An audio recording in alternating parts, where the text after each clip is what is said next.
Marg'ilonda do'stlarimiz juda ko'p. Assalomu alaykum. Qalaysiz? Ana mikrofonni menimcha yoqib berishdimi, yoqib berish. Gapirib ko'ring-chi. Bir. Bo'ldi. Ismingiz nima aka? Azizbek. Azizbek ham Marg'ilonda. Mashina o'zingizniki. O'zimniki.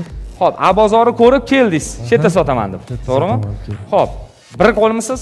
Bir qo'l o'zim Dubaydan oldirib kelganman. Dubaydan o'zingiz olib kelgansiz. O'zingiz borib, oldirtirganman. Oybek akalardan olgansiz. Orient Motorsdan. Orientdan olgan, o'zimizdan olgan ekan. Orient Motorsdan olgan bo'lsangiz, bu Dubay emas aka. Yo'q, Dubay. Bu adashmasam Yapon bo'ladi. Yo'q, bunisi Dubay ekan. Dubay. Ya'ni GCC deyiladi. O'sha Strana zaliva deydi. Zaliv o'zbekchasi qanaqa bo'lardi? Siz Strana Persidskого zaliva deb ataladigan davlatlar bu arab davlatlari ko'proq. O'sha arab davlatlariga eksport qilingan mashina. Xo'sh, nechinchi yil edi bu? 22. 2022-yil, to'g'rimi? Bir qo'l mashina. Bir qo'l. Xo'p, nima qildingiz bunga? Bunda broneplyonka nimadirlar qilmaganmisiz?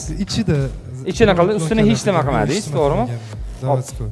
Qiynadimi, qiynamadimi? Yo'q. Umuman. Mashina faqat Marg'ilonda yurdi. Faqat Marg'ilon. Marg'ilonda yo'llari juda zo'r bo'lib ketgan. Men o'zim yaqinda borib keldim. Toshkent bilan deyarli teng. G'adir-budur yo'lini ko'rmadim. Shahar kichkina, lekin oldin bo'lardi G'adir-budur yo'llari. Hozir juda ham zo'r bo'lib ketibdi. Mayli.